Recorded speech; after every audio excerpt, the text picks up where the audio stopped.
Hello, good afternoon everyone. आज के lecture में हम सैयद वंश के बारे में पढ़ेंगे और लोधी वंश भी हम स्टार्ट कर देंगे। पर नेक्स्ट लेक्चर में लोधी वंश को भी मैं कंप्लीट करवा दूंगी। मतलब जो सैयद वंश है वो बहुत छोटा है, इसलिए हम एक लेक्चर में हमारा सैयद वंश भी कंप्लीट हो जाएगा और हाफ थोड़ा सा लोधी वंश भी हम स्टार्ट कर देंगे, जिसके संस्थापक के बारे में हम पढ़ लेंगे और जो बेसिक इन्फॉर्मेशन है वो चीज़ देख लेंगे, है ना।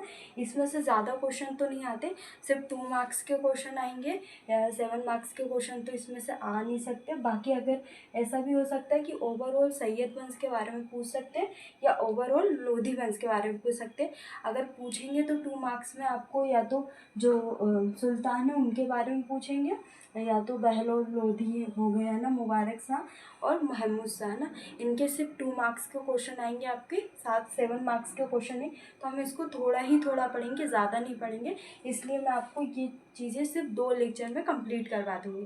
प्रीवियस लेक्चर में हमने तुगलक वंश, सबसे पहले गुलाम वंश, उसके बाद खिलजी वंश, फिर उसके बाद तुगलक वंश। मैं लिख देती हूँ यहाँ पे।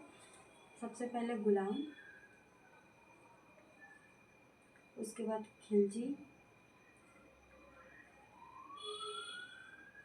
तुगलक। ये तीनों वंश हमारे कंप्लीट हो गए। दिल्ली सल्तनत के अंतर्गत मैंने आपको स्टार्टिंग में बताया था कि हमको 5 वंश पढ़ने हैं, जिसमें से गुलाम वंश हमारा कंप्लीट हो गया, खिलजी भी हो गए और तुगलक भी हो गए। आज हम सैयद वंश पढ़ेंगे और कल के लेक्चर में लोधी वंश। तो हमारी ये पाँचों दिल्ली सल्तनत कंप्लीट हो जाएगी। उसके बाद हम दिल्ली सल्तनत की ओवरऑल जो केंद्रीय प्रशासन है, प्रांतीय प्रशासन है और जो सैन्य संगठन है, न्याय व्यवस्था है, धार्मिक नीति है, सामाजिक जीवन है और जो अर्थव्यवस्था है ना, वो चीज़ें हम देख लेंगे। और संस्कृति पर क्या प्रभाव पड़ा है ना, ये सारी चीज़ें हम आने वाले 2 लेक्चर में, 2 या 3 लेक्चर में आपका कंप्लीट हो जाएगा दिल्ली सल्तनत। उसके बाद हम जौनपुर हो गया, जो बीच में 1400 में क्या छोटे छोटे राज्यों का उदय हुआ था, उसको हम पढ़ेंगे। या उससे पहले हम मुग़ल साम्राज्य पढ़ लेंगे, उसके बाद इसको देख लेंगे, है ना।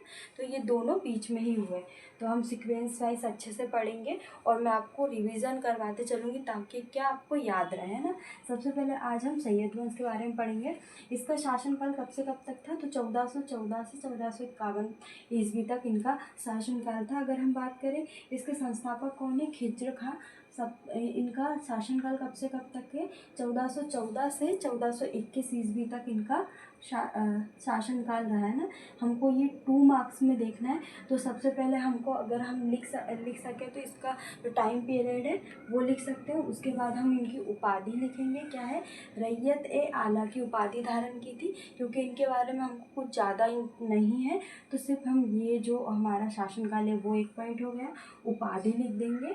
और जो सेनापति थे वो कौन है, तैमूरलंग, है ना। और ये भी लिख सकते हैं क्योंकि खिज्र खां अगर पूछा है तो ये तो नहीं पता होगा, ये बताना बहुत ज़रूरी है कि किससे हैं, सैयद वंश के संस्थापक। क्या है, सैयद वंश के संस्थापक। उसके बाद हम लिख देंगे इनका टाइम पीरियड, या इधर ही टाइम पीरियड हो जाएगा। इनकी उपाधि क्या लिखेंगे, रैयत आला, और इनके सेनापति का नाम क्या, तैमूरलंग। तो ये हमारे 3 पॉइंट हो गए। इसमें से अगर आपको 2 मार्क्स तो कन्फर्म ही है कि वो दे देंगे, है ना। तो हम इसके जो आंसर राइटिंग है वो भी कर लेंगे एक दिन, मैं आपको बता दूंगी। बाकी तो मैं आपको सिर्फ आंसर राइटिंग के फॉर्म में अच्छे से पढ़ा ही रही हूँ, है ना। इसके बाद कौन आए थे, मुबारक शाह। मुबारक शाह का शासनकाल कब से कब तक था, ये भी 2 मार्क्स में ही आएगा आपका। तो 1421 से लेके 1434 तक इनका शासनकाल रहा है। इसके बाद इनकी उपाधि लिखेंगे तो इन्होंने क्या, सुल्तान की उपाधि धारण की थी। किसकी, सुल्तान की। और ये दिल्ली के एकमात्र सुल्तान है जो अपने पिता के जीवन काल में ही सुल्तान बने थे, है ना। तो हम ये लिख सकते हैं कि दिल्ली के एकमात्र सुल्तान जो अपने पिता के जीवन काल में सुल्तान बने, है ना। और इनकी हत्या किसके द्वारा की, इनके वज़ीर सरवन उल मुल्क के द्वारा इनकी हत्या की। और इनकी प्रसिद्ध पुस्तक, हाँ पुस्तक लिख सकते हैं ना हम, इसमें क्या पुस्तक लिख सकते हैं, तारीख़ है मुबारक शाही, जो कि इनके द्वारा स्वयं लिखी गई, है ना। सबसे पहले अगर मुबारक शाह आएगा तो हम ये लिखेंगे सैयद वंश के प्रमुख सुल्तान। उसके बाद इनकी उपाधि, सुल्तान ना लिख के क्योंकि इनकी उपाधि है ना, उपाधि सुल्तान, और एकमात्र सुल्तान जिनके के जीवन काल में सुल्तान बने, है ना। और इनकी पुस्तक के तारीख मुबारक सही। इसके बाद मोहम्मद शाह 1434 से 1445 ईस्वी। इनकी उपाधि खाने जहाँ, और इनके सूबेदार का नाम क्या था? बहलोल लोदी जो कि लोदी वंश के प्रमुख शासक थे, है ना।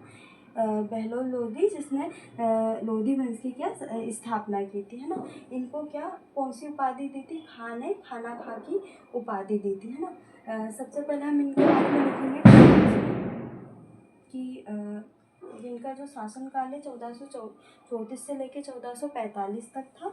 और इनकी उपाधि खाने जहाँ की, और सूबेदार कौन थे? बहलोल थे, जिनको खाना की उपाधि इन्होंने दी थी। अगर हम अंतिम सैयद वंश के अंतिम सुल्तान की बात करें तो अंतिम सुल्तान कौन था? अलाउद्दीन आलम शाह। कौन थे? अलाउद्दीन आलम शाह 1445 से लेकर 1451 तक था। इनके बारे में कुछ ज़्यादा नहीं है, बाकी हम 2 मार्क्स में लिख सकते हैं कि सैयद वंश से संबंध और इनका टाइम पीरियड, सैयद वंश के अंतिम सुल्तान, और पंजाब के सूबेदार बहलोल लोधी के द्वारा इनकी हत्या की गई। बस ये हमारा क्या सैयद वंश कंप्लीट हो गया, खिजर खां से लेके अलाउद्दीन आलम शाह, है ना। तो ये अंतिम सुल्तान है। इसके बाद हम लोधी वंश देखेंगे। लोधी वंश का शासनकाल 1451 से लेके 1526 ईस्वी तक इनका शासनकाल रहा। ये अंतिम वंश पढ़ रहे हैं ना। इनके संस्थापक कौन थे? बहलोल लोधी। कौन थे? बहलोल लोधी के बारे में भी 2 मार्क्स का आ सकता है। तो सबसे पहले क्या पूरे लोधी वंश में क्या ये सबसे अधिक समय तक क्या थे शासन इन्होंने किया था। तो ये इनके बहुत इंपॉर्टेंट है। बाकी हम सबसे पहले ये लिखेंगे कि लोधी वंश के संस्थापक और पूरे लोधी वंश में सबसे अधिक समय तक शासन, और सरदारों के खड़े रहने पर खुद भी खड़े हो जाते थे ना। महत्वपूर्ण सफलता क्या है? जौनपुर को दिल्ली में मिलाया था ना। और पहली बार क्या दिल्ली सल्तनत पर अफगानों का शासन हुआ था ना। और ये भी लिख सकते हैं अफगान मुख्यतः लोधी कौन थे? अफगानी थे, है ना। अफगान से आए थे, है ना। तो हमने लोधी वंश भी हमारा आज कंप्लीट हो गया।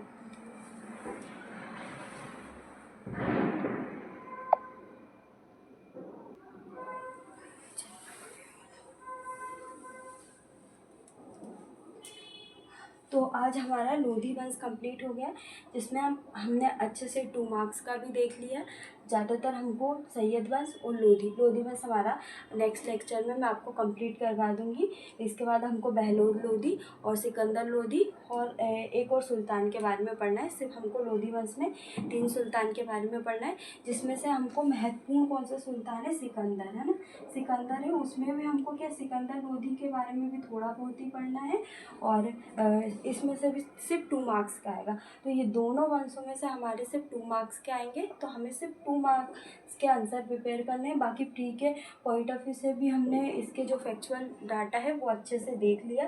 बाकी हमारा मेन है कि हम मेंस की आंसर राइटिंग भी करें, और साथ साथ हमारे जो हिस्ट्री है वो कंप्लीट भी करें, और प्री का भी थोड़ा बहुत देखें कि पॉइंट जो फैक्चुअल चीज़ें हैं वो भी हम प्री की पढ़ते रहें।